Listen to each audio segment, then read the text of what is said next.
انما الہکم اللہ الذی لا الہ الا ہو، حقیقت یہ ہے کہ تمہارا الہ تو بس صرف اللہ ہے کہ جس کے سوا کوئی الہ نہیں، وسع کل شیء علما، اور اسے ہر چیز کا علم حاصل ہے۔ یہ جو معاملہ ہے اور اس سے متعلق بعض اور معاملات کے اعتبار سے ایک زمانے میں میرا خیال رہا ہے اور وہ خیال اب بھی ہے، ہندوستان میں جو آریہ آئے ہیں، اگرچہ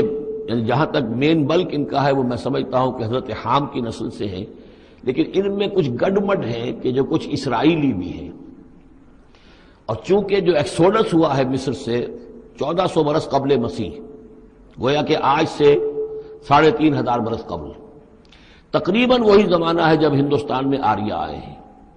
تو معلوم ایسا ہوتا ہے کہ کچھ جس وقت یہ لوگ نکلے ہیں مصر سے تو کچھ ان کے قبیلے وہ ہیں جن کو کہتے ہیں کہ last tribes of the house of Israel, جن کا پتہ نہیں چلتا کہاں چلے گئے، تو ان میں سے شاید کچھ لوگ ہیں جو ہندوستان میں آئے ہیں۔ میرا گمان یہ کہ برہمن جو ہیں ان میں وہ وہی ہیں،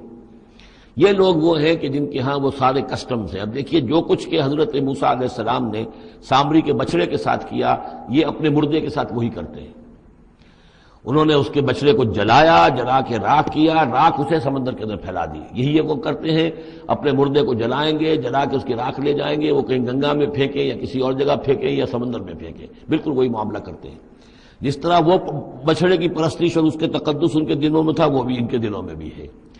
گیروا رنگ، گائے کا بھی رنگ وہ تھا کہ جو شوخ زرد رنگ جو کہا ہم سورہ بقرہ میں پڑھ کر آئے، وہی گیروا رنگ ان کے سادھوؤں کا ہوتا ہے، وہی رنگ ان کے ہاں ہے۔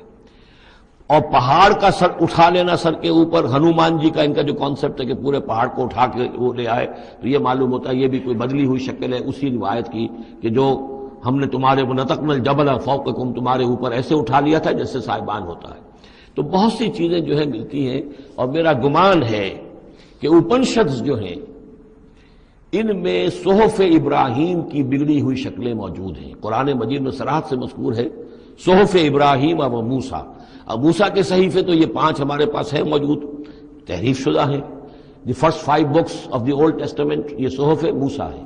لیکن صحف ابراہیم کہاں ہے؟